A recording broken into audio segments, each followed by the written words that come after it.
बिस्मिल्लाहिर्रहमानिर्रहीम नहमदुहु नुसल्ली अला रसूलिहिल करीम अम्मा बाद। मुहतरम नाज़रीन किराम, एक साहब मोहम्मद संजर अंसारी, इनका सवाल है, हज़रत अस्सलाम वालेकुम, संजर रज़ा नाम का मतलब क्या है? वालेकुम अस्सलाम वरहमतुल्लाहि वबरकातुहू।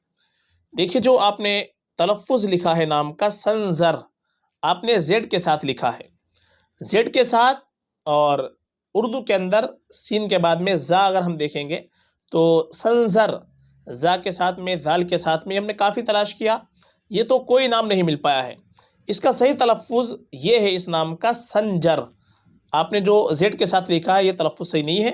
सही तलफ़्फ़ुज़ इस नाम का आता है संजर, SANJAR, जे बीच में आएगा। तो संजर ये एक फ़ारसी ज़ुबान का लफ्ज़ है, और संजर के माने आते हैं एक शहज़ादे के। कदीम एक बादशाह का नाम गुजरा है जो कदीम ज़माने के अंदर बादशाह थे, और इसी तरीके से एक मशहूर कदीम ये शहर का नाम भी गुजरा है। और संजर एक जो है शिकारी परिंदे का भी ये नाम गुजरा है, शिकारी परिंद को भी एक संजर कहते हैं। तो ये लफ्ज़ असल आता है संजर। तो आपने जो लिखा है संजर जेड के साथ में, ये सही नहीं है। सही तलफ़्फ़ुज़ इसका आता है संजर।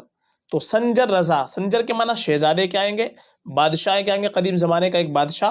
तो संजर रज़ा ये नाम सही है, और रज़ा के माना आते हैं खुशनुदी के, रज़ामंदी के। तो संजर रज़ा आप ये नाम जे के साथ लिखेंगे, ये नाम सही है। और ज़्यादा बेहतर ये है कि हम अपने बच्चों का नाम रखें तो अंबिया किराम अलैहिमुस्सलातु वस्सलाम के नामों पर, सहाबा रज़ी अल्लाह अन्हुम अजमईन के नामों पर, जो नेक लोग गुजरे हैं उनके नामों पर अपने बच्चों का नाम रखने की कोशिश करें। ये हमारे लिए और बेहतर है, बाइस बरकत होता है। आपको सहाबा के नाम देखने हैं और नए नाम देखने हैं, या लेटर के एतबार से नाम देखने हैं, तो आप हमारी प्ले लिस्ट के अंदर जाएँ।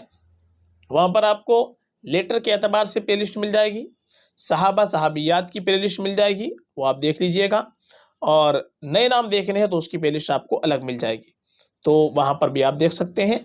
बाकी ये नाम हमने बतला दिया, संजर नहीं होता है, सही तलफ़्फ़ुज़ इसका संजर आता है फ़क़त, वल्लाहु आलम।